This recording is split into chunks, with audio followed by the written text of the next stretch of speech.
rapture. Yes, that magical time in all Christendom when all good people are to disappear from the face of the earth. Yes, that includes the people who have been sleeping with their neighbors, have been stealing, lying, and every other sort of thing, provided they came forward, cried a sincere prayer, got dunked in the tank, and then went back to living just however they did. So millions upon hundreds of millions of people are going to disappear around the world at the blink of an eye, at the sound of the last trump. And we've been taught for years that that's going to happen any day now, any day. And we've been excited about it and wanted to believe it, and certainly still want to believe it. However, it's not yet happened.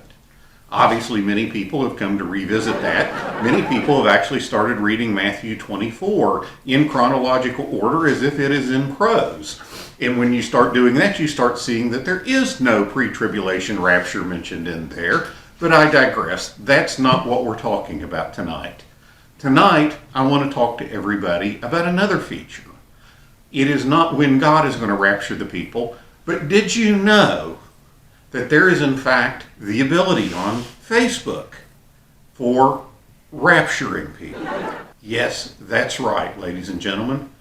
You can rapture anybody, or you can self-rapture, shall we say. Yes, that is disappearing and sending that person off to a better place, or yourself off to a better place when dealing with things on Facebook.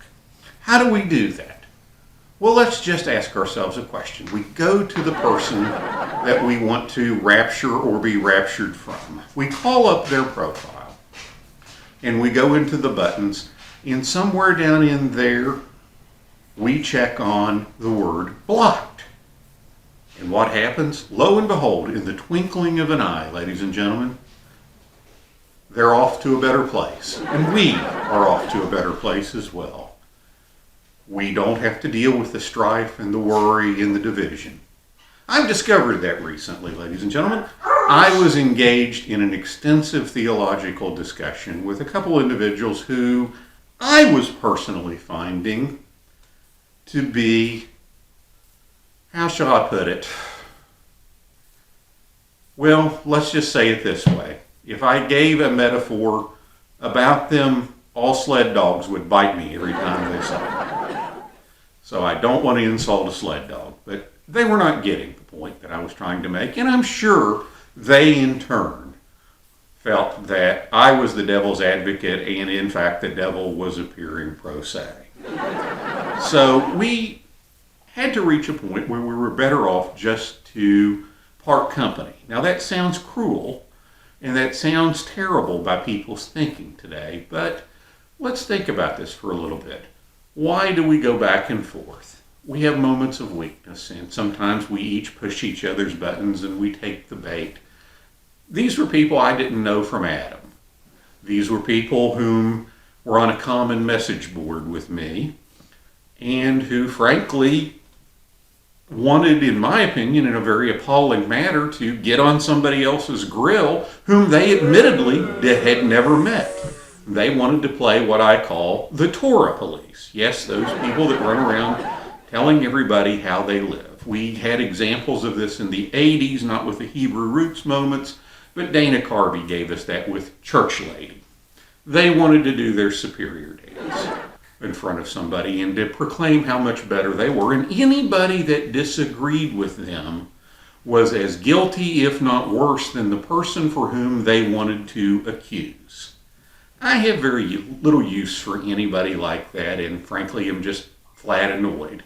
After politely trying to deal with them on several occasions, the frustration and angst began to get more and more exchanged, till finally I realized I had taken the bait, hook, line, and sinker, and had got sucked into strife and division for which they were sowing. I ended my conversation with them by suggesting that we had went down the Proverbs 26:5 road too long, and that perhaps we needed to each go down the Proverbs 26:4 road for a little while. Meaning, let's drop it, let's leave it alone. However, once you've gone down that way, if you're like me, and you've succumbed to the temptation to get annoyed with somebody and to want to poke their buttons, seeing their face pop up in your notifications over and over again, even if you turn off the notification for that particular post, you'll see them again, is too tempting. I don't want to go get back on their grill, and I just don't want to see them. So I decided it was time to self-rapture from these individuals. I went to my little Facebook post, and I hit it. And I popped it up, and poof, I'm off to a better place. I no longer have to listen to them, look at them, or see them, and I am not tempted to want to put anything out there like how I truly feel. That they're daft and stupid. But they likewise don't have to put anything out about how evil I am that I can see.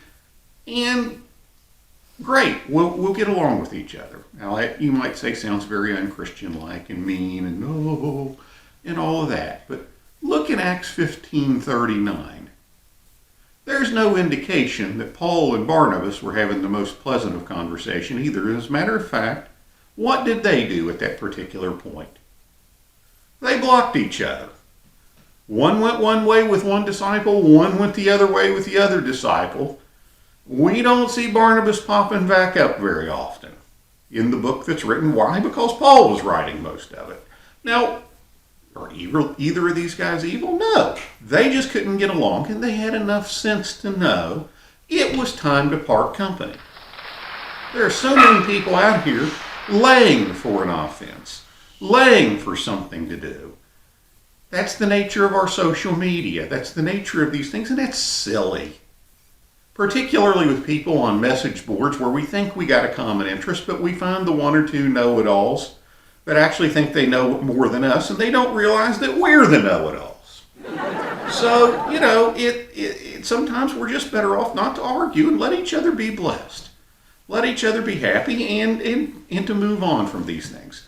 And I offer that particularly at this time of year with the 2020 election season coming up, which promises to make 2016 look like a walk in the park.